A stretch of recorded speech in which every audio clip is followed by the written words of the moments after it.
Alhamdulillahilladzi arsala rasulahu bil huda wa dinil haqq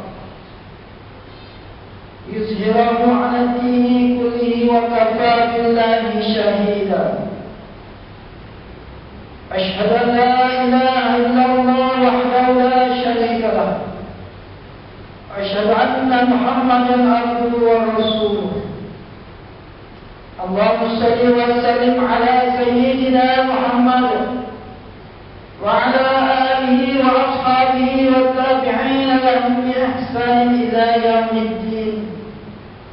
Amma ba'd. Ya ibadallah, ittaqullah, usikum wa iyaya bittaqwallah, faqad fazal muttaqin. Sidang Jumat yang dirahmati Allah, marilah kita tingkatkan ketakwaan kehadrat Allah Subhanahu wa Ta'ala dengan melaksanakan segala perintah dan meninggalkan semua larangannya, mengikhlaskan setiap amal. Semoga kita sentiasa mendapat taufik dan hidayah serta diperkukuhkan iman, mengabdikan diri semata-mata kepada Allah yang Maha Esa. Mimbar akan membicarakan khutbah yang bertajuk hati-hati tipu daya penjenayah cyber dan scam. Firman Allah Subhanahu wa Ta'ala ayat 29 dalam surah An-Nisa. A'udzu billahi minasyaitonir rajim. Ya ayyuhalladzina amanu la ta'kulu amwalakum bainakum bil batili illa an takuna tijaratan an taradin minkum wa la taqtulu anfusakum innallaha kana bikum rahima. Shadaqallahul azim. Yang maksudnya, wahai orang-orang yang beriman, janganlah kamu makan, yakni gunakan harta-harta kamu sesama kamu dengan jalan yang salah, yakni tipu, judi dan sebagainya, kecuali dengan jalan perniagaan yang dilakukan secara suka antara kamu. Dan janganlah kamu berbunuh-bunuhan sesama sendiri. Sesungguhnya Allah sentiasa mengasihani kamu. Saya merujuk perkara berkaitan komputer dan internet. Internet ibarat pasar raksasa yang menemukan pembeli dengan penjual dalam ruang. Jenayah cyber terdiri daripada unsur penipuan, kerusakan, pemuahsuaian program atau data komputer, pencurian maklumat dan pembodohan. Skema dalam bahasa mudah bermaksud menipu atau pengerat. Salah satu perbuatan menipu yang dilakukan melalui internet, penipu berjaya memperdaya dan mendapatkan kepercayaan mangsa secara dalam talian. Jenayah cyber dan skema semakin kerap berlaku. Penjenayah cyber semakin hari semakin lincah dengan pelbagai muslihat, tipu daya dan hila. Berdasarkan perangkat polis diraja Malaysia, jumlah kes penipuan cyber yang dilaporkan di seluruh negara dalam tempoh 2017 hingga Jun tahun 2022 ialah 89,798 kes, melibatkan kerugian 2,9 bilion ringgit. Dalam tempoh tahun 2019 hingga Julai tahun 2022, sebanyak 33,147 suspek kes penipuan jenayah cyber telah ditangkap dan 22,166 kes berjaya dituduh di mahkamah. Jemaah yang dilimpahi rahmat ilahi, syariat Islam Islam diturunkan oleh Allah Subhanahu Wa Taala sebagai suatu panduan, mengikuti hukum hakam berkaitan harta, bertujuan menyelamatkan manusia daripada perolehan harta secara salah dan menipu. Hukum dan syarat pemilikan dan penyerahan harta pada hakikatnya sangat membantu kita menentukan kaedah yang tepat untuk mengambil atau menyerahkan harta secara betul dan selamat. Ayat 29 surah An-Nisa yang dibacakan pada awal khutbah tadi memberi maksud terdapat dua peringatan tentang harta. Pertama, larangan mengambil harta dengan jalan yang salah. Dan kedua, antara kaedah yang dibenarkan adalah melalui perniagaan yang padanya disyaratkan persetujuan pihak-pihak yang berakal. Persetujuan ini secara tidak langsung memberi petunjuk agar umat sentiasa berhati-hati dan teliti sebelum bersetuju dengan tawaran yang diberikan. Jemaah yang dilindungi naungan ilahi, penjenayah semakin bijak menggunakan kecanggihan teknologi masa kini dengan membangunkan aplikasi yang menggunakan perisian tertentu bertujuan mencuri maklumat pribadi dan data perbankan mangsa.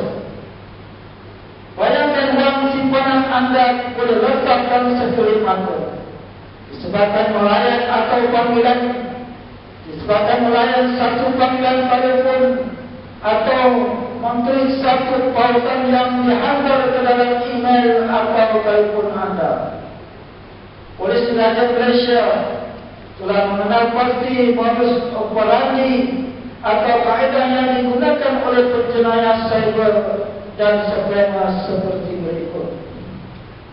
Yang pertamanya, penjenayah menyamar sebagai pegawai yang mewakili agensi pembuat kuasa, sama ada polis, Suruhanjaya Pencegah Rasuah, lembaga hasil dalam negeri, dengan memberitahu bahawa mangsa telah melakukan kesalahan tertentu dan sudah ada warung syakab.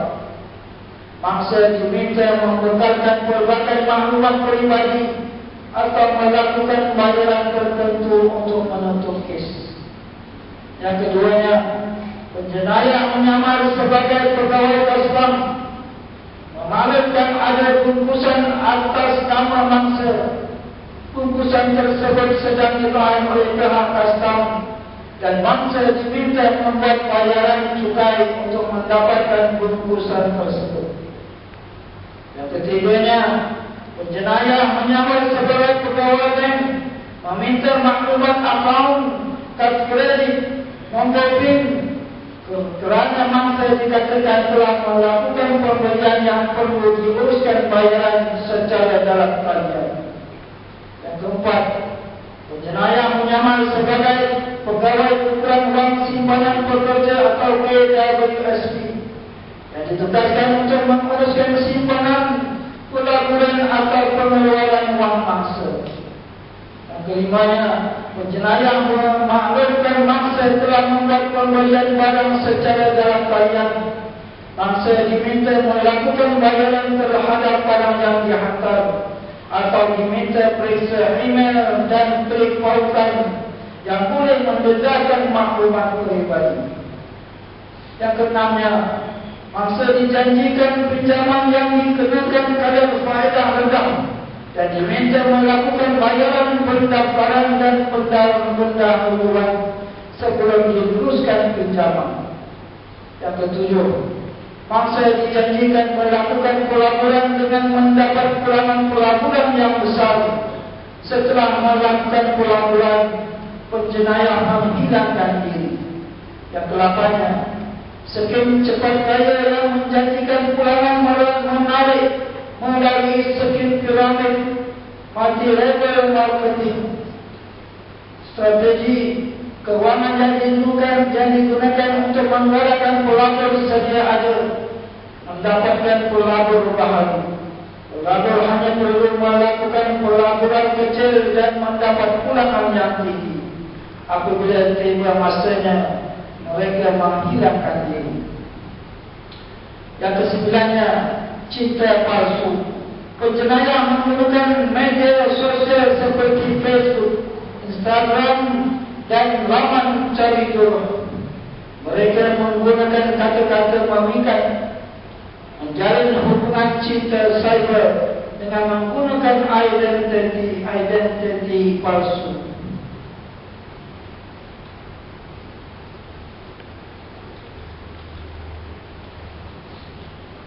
Dan meminta pinjaman wang daripada mangsa untuk tujuan pelaburan, pemberian hadiah harta rumah dan harta perkahwinan, dan berjanji akan membayar semula setelah berkahwin.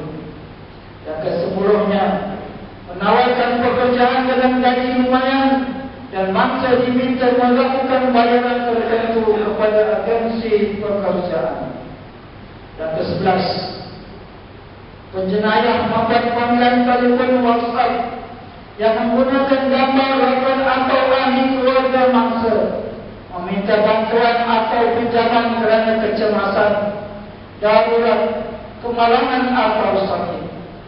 Bagi menjayakan penipuan cyber, sindiket akan menggunakan akaun kedai bermaksud pembukaan akaun individu yang dijanjikan bayaran komisen tertentu oleh sindiket.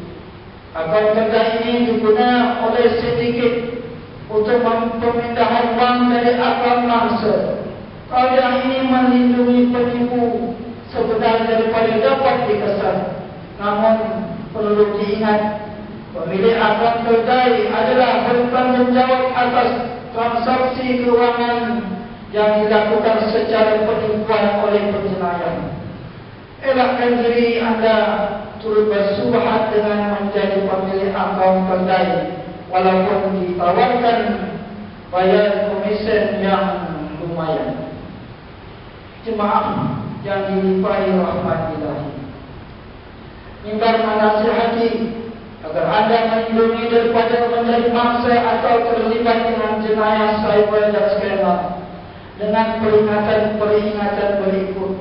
Yang pertamanya, sewa dan rujuk dengan agensi yang berkenaan untuk kesahihan sesuatu panggilan telefon yang diterima. Jangan melayan panggilan telefon daripada pihak yang tidak dikenali. Segera putuskan panggilan jika berasa curiga. Yang keduanya, jangan klik sebarang pautan yang diterima daripada pihak yang tidak dikenali atau memuat turun sebarang aplikasi yang meragukan. Yang ketiganya, semak, berbincang dan dapatkan nasihat ahli keluarga dan rakan-rakan sebelum bersetuju menerima sesuatu tawaran atau melakukan sebarang transaksi keuangan atau tawaran bayaran yang membuka akaun kedai. Yang keempatnya, jangan mudah terpengaruh dengan janji-janji yang terlalu menarik dan cinta palsu yang kebiasaannya merupakan jalan pertama untuk menipu. Yang terakhir, yang kelima, segera hubungi talian 997 untuk melaporkan penipuan wang ke dalam akaun.